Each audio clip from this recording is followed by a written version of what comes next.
Hey guys, it's been a minute since I've done a notes from the trail.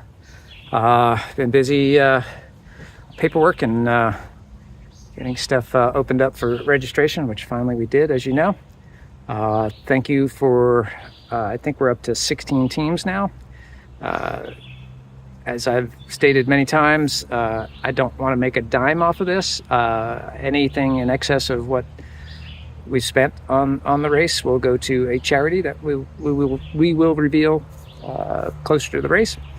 But I don't want to lose my shirt either. So 20 teams is kind of the break even, not lose too much. I'd really love to see 30 teams, so we can give the rest to a very worthy cause. And that'd be great for a first year race. So really appreciate you guys who have signed up already. You should have gotten an email with some information, required gear, and also a discount code, one-time discount code to Aden Gear, ADENGEAR.com. Our friends out at Bend Racing, Bend, Oregon, have a website with all kinds of adventure racing gear. So please say hi to them and use that discount wisely. So the required gear, I am going to add one item to it, and I'll make sure everybody knows it's essentially just a watch, some way to tell time. I won't get too much into the phone thing. If you're non-competitive, you can use your phone. It's not going to be really much of an advantage using your phone, to be honest with you. But if you don't feel as comfortable with just a map and compass, do the non-competitive thing. But as far as your one of the required items is a phone, you should have cell coverage everywhere on the course. Depends on your carrier, your phone. But for the most part, you might be spotty at best. So for emergency purposes, that's why we require you to have a phone. But you're not allowed to use a phone if you're in a competitive category for navigation or anything else. So we are going to seal up your phones and any GPS watches. If you wanted to Strava your stuff, that's great. Put it at the top of your pack in a sealed package that we will give you, and it'll record just fine. You can try that out on your own if you want. I know a lot of people like to take pictures out in the course. Hey, I got some GoPros. You're more than welcome. I really would love to have coverage of, first-person view from the race. So if you think you'd like to carry a GoPro on your helmet, or just sometimes I just keep in my pack and pull it out and just kind of like use it in front of me, or kind of like point it towards me, sort of thing. Would love to have that. And I've got 2 or 3 GoPros. The older ones are not as good, but you're more than welcome to borrow those. Get an old school point and shoot camera.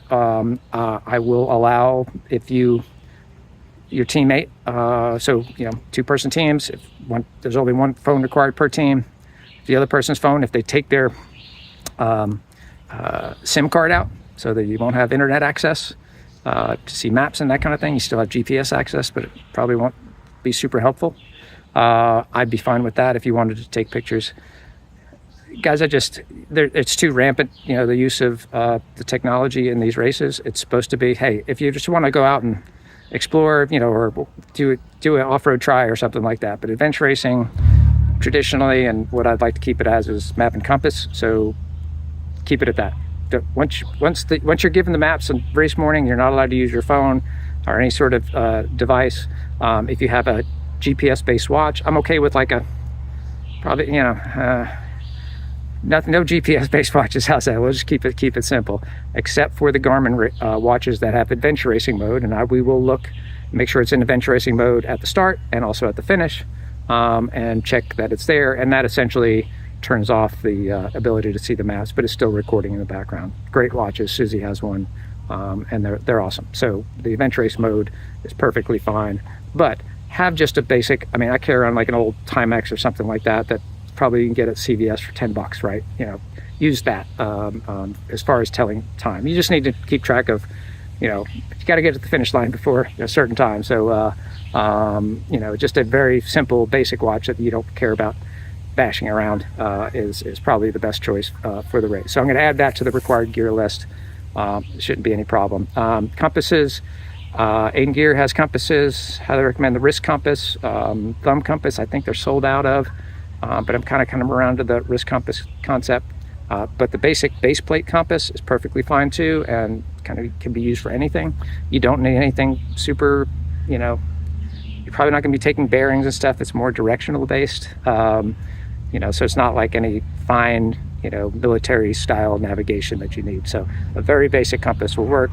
If you're non-competitive, I'm going to make you have a compass as well, just in case, just to get you out to the, you know, go south to get to the road and get out of there, just in case you lose coverage or your phone breaks down or what have you. But Mike, for the non-competitive teams, you know, a Walmart compass will do. You know, hate promoting that, but you know, that'll be fine to just to get you through, just in case. So, but if you're competitive, get a decent compass. It's worth it. Other than that, required gear, antihistamine, just in case I got stung by yellow jackets today. So Susie is strong as an ox these days, and pulling me around by the nostrils around races and even mountain biking days. So it's always the second person that gets stung, because first person, you know, stirs them up and then the second person gets stung. So I got one on my neck today. But yellow jackets are, if you're in the Southeast, you know, yellow jackets are around. And although you know, if you're get anaphylactic shock from it, then obviously you're going to have an EpiPen, or you should have an EpiPen with you.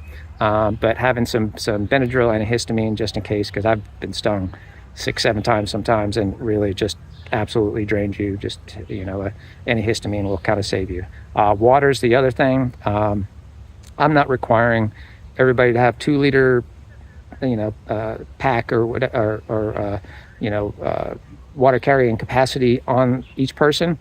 But it's in July. But if one person's not as strong, they just want to carry a handheld, and the mule on the team, you know, carries around 3 or 4 liters of water, go for it. I'm fine with that. You know, just be smart about it. There'll be 5 stages on the race, 10-hour race. You shouldn't be on any stage of the race, you know, and each stage, each transition will have water at it. So thank you to Fast Break Athletics for supplying us with water jugs and tents and stuff for our TAs. But, you know, plan to be on the safe side and you know, 3 hours of water. So whatever you think you need for 3 hours water-wise, make sure you have the capacity to carry that. So that's about it for now. I'm going to working on maps. I'll kind of go over maps and what you're going to see as far as like on race day, you know, what you'll see, what the information will be. You'll be getting stuff a week before the race, more details. Hopefully in the next couple of weeks, I'll send out a race schema that'll show you the different legs and give you an idea of the distances and elevations and all those kind of things to help you just sort of plan out your race day. So looking forward to it, guys. We're getting really close. Hopefully permits will, probably get the permits like days before the race. That's typical. It makes me lose sleep at night, but it is what it is. So, all right, let's talk to you guys later.